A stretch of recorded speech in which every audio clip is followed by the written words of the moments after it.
Hello বন্ধুরা, তোমরা সবাই কেমন আছো? আশা করি ভালো আছো, সুস্থ আছো। তো আমিও ভালো আছি।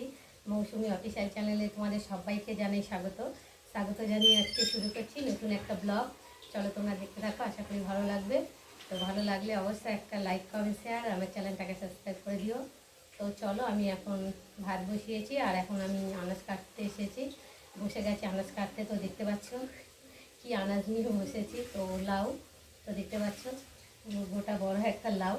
তো আজকে আমি লাউ চিংড়ি বানাবো। তো আমি কীভাবে লাউ চিংড়ি বানাবো সেটাও তোমাদের সঙ্গে শেয়ার করব, আর কি কি রান্না করছি সেটাও শেয়ার করব। তো চলো, তার আগে আমি লাউটাকে কেটে রেডি করে নিই।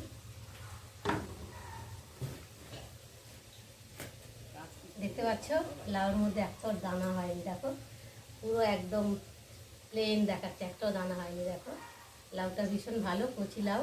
আর এই লাউই খেতে ভালো লাগে, দানা হলে তো মানে খুব একটা ভালো লাগে না, দানা হলে একটু টকটক মতো লাগে। আর এই দেখো একদম দানা হয়নি।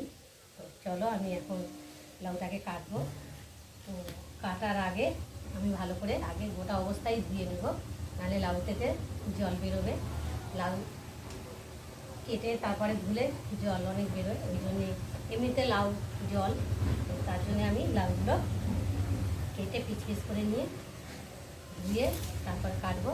তো দেখো আমি এখন গোটা অবস্থায় পিস পিস করে নিয়েছি। আর এখন এই দেখো এই আমি লাউটা এখন ধুয়ে নিচ্ছি। দেখো লাউটাকে ভালো করে ধুয়ে পিস পিস করে রেখেছি, এখন কাটবো পরে। আর রান্নায় এলাম, তো দেখতে পাচ্ছ চিংড়ি মাছ নিয়েছি, লাউ চিংড়ি করব। তো নুন হলুদ মাখিয়ে রেখে দিয়েছি। আর এখানটা দেখতে পাচ্ছ চিকেনও মশলা দিয়ে মাখিয়ে রেখে দিয়েছি। আর এখানে আমি মশলা করে নিয়েছি, পেঁয়াজ কুচিয়ে নিয়েছি, আদা বেটে নিয়েছি, রসুন বেটে নিয়েছি, জিরে বেটে নিয়েছি, আর সাথে একটা টমেটোও নিয়েছি, লঙ্কাটা এখনও নিইনি। তো চলো, আর আলু এখন চিকেনের জন্য আলু ভাজা হচ্ছে। আর আলুটা ভাজা হয়ে গেছে, আর এখন আমি আলুগুলো একে একে তুলে নেব। দেখতে পাচ্ছি কত সুন্দর করে ভাজা হয়েছে, লাল লাল মতো করে আলুগুলো ভেজেছি। তো চিকেনে আলু ভাজা যত করবে ভালো লাগবে, টেস্টি হবে, আর আলুটাও খেতে ভালো লাগে, তাই না বলো? তো আমার তো চিকেনের সাথে আলু খেতে ভীষণ ভালো লাগে। তোমাদের কাদের আলু খেতে চিকেনের সাথে ভালো লাগে তোমরা কিন্তু আমাকে অবশ্যই করবে। তেল ছিল অল্প, তো আর একটু তেল দিয়েছি। তো বেশি তেল দিইনি, কেন চিকেনের সাথেও তেল মাখিয়ে রেখেছি, ওই জন্য অল্প তেলের মশলায় রান্না করব। তো চলো, তেলটা গরম হয়ে গেছে, আর এখন আমি পেঁয়াজগুলো দিয়ে ভালো করে ভেজে নেব।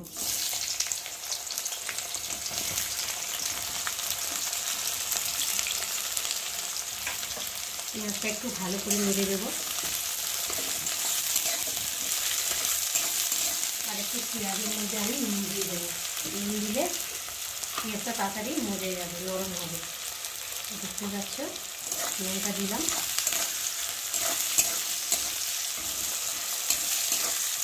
আর একটু সাইড করে রসুনটাও দিয়ে দেবো।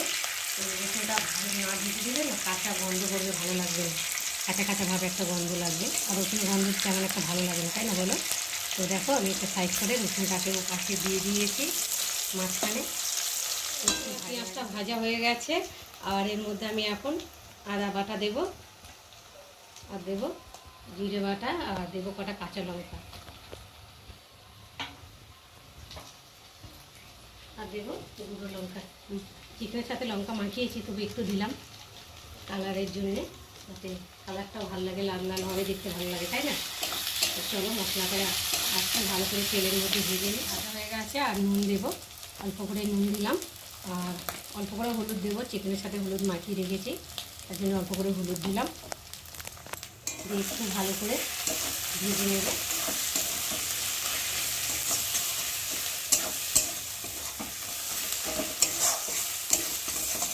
আর মশলা থেকে দারুণ একটা গন্ধ ছেড়েছে, ভালো লাগছে গন্ধটা মশলা। আর এখন আমি চিকেনটার মধ্যে ঢেলে দেবো,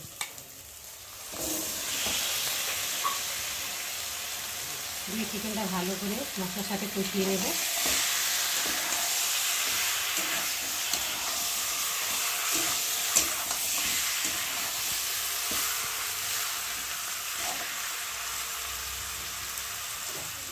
কষিয়ে নিয়েছি, আর এবার ভেজে রাখা আলুগুলো আর টমেটোটা দিয়ে একটু ভালো করে কষিয়ে নেব।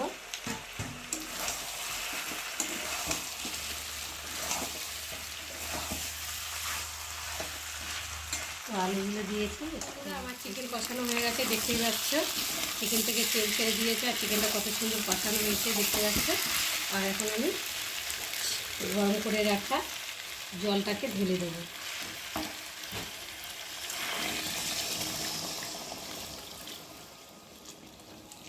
একটু বেশি জল দিলাম, কেননা আলুটা একটু সেদ্ধ হবে তো। আর খুব একটা ঝোল ঝোল করবো না, মাখা মাখা করবো। তো দেখতে পাচ্ছ ঝোলের কালারটা কত সুন্দর লাগছে দেখতে।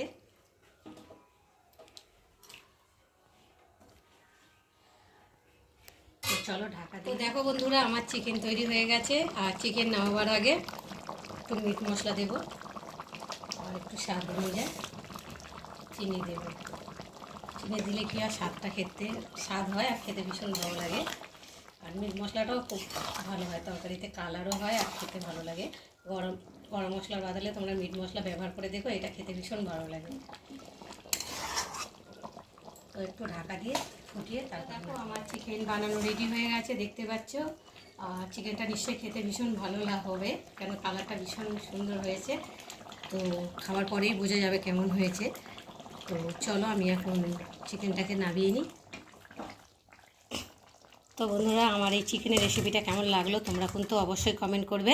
আর ভালো লাগলে লাইক কমেন্ট শেয়ার করো। আর আমার চ্যানেলে যদি তোমরা নতুন হয়ে থাকো তো চ্যানেলটাকে সাবস্ক্রাইব করে দিও। তো চলো, তোমাদের সঙ্গে আবার দেখা হবে পরের ভিডিও।